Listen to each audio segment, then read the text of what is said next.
Dear Ram Charan గారికి ముందు happy birthday.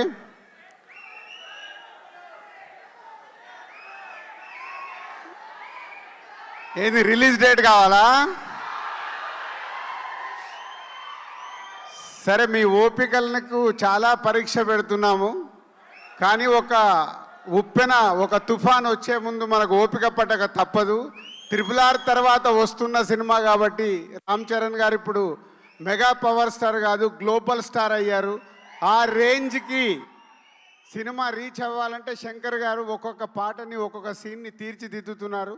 ఇంకొక 4 నెలలు ఓపిక పడితే మీ ముందుకి గేమ్ చేంజర్ 4 to 5 monthsలో రిలీజ్కి వచ్చేసింది. ఇంకో 2 monthsలో షూటింగ్ కంప్లీట్ అవుతుంది.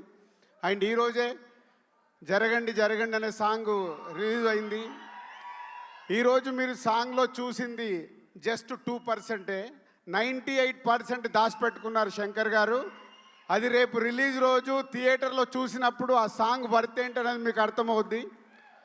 ఈ ఒక్క సాంగే కాదు, ఇలా ఒక 5 పాటల్ని శంకర్ గారు ఆయన స్టైల్లో డిజైన్ చేసి పెట్టాడు.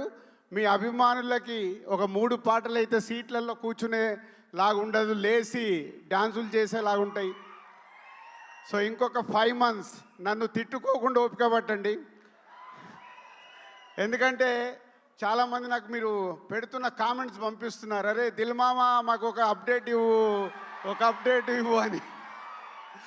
పోతే దిల్ మామ అప్డేట్ ఇవ్వలేడు. పైనుంచి శాటిలైట్ నుంచి శంకర్ గారు ఇది ఇవ్వు అన్నప్పుడే నేను ఇవ్వగలుగుతాను.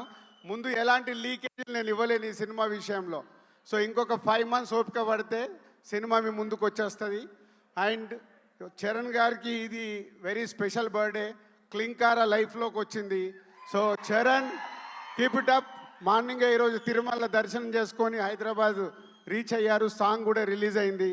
సాంగ్ మాసులో ఎంత వెళ్ళాలో వెళ్ళింది. మీరు ఇంకొక 3 రోజుల తర్వాత ఈ సాంగ్ గురించి ప్రతి అభిమాని మాట్లాడుకుంటాడు.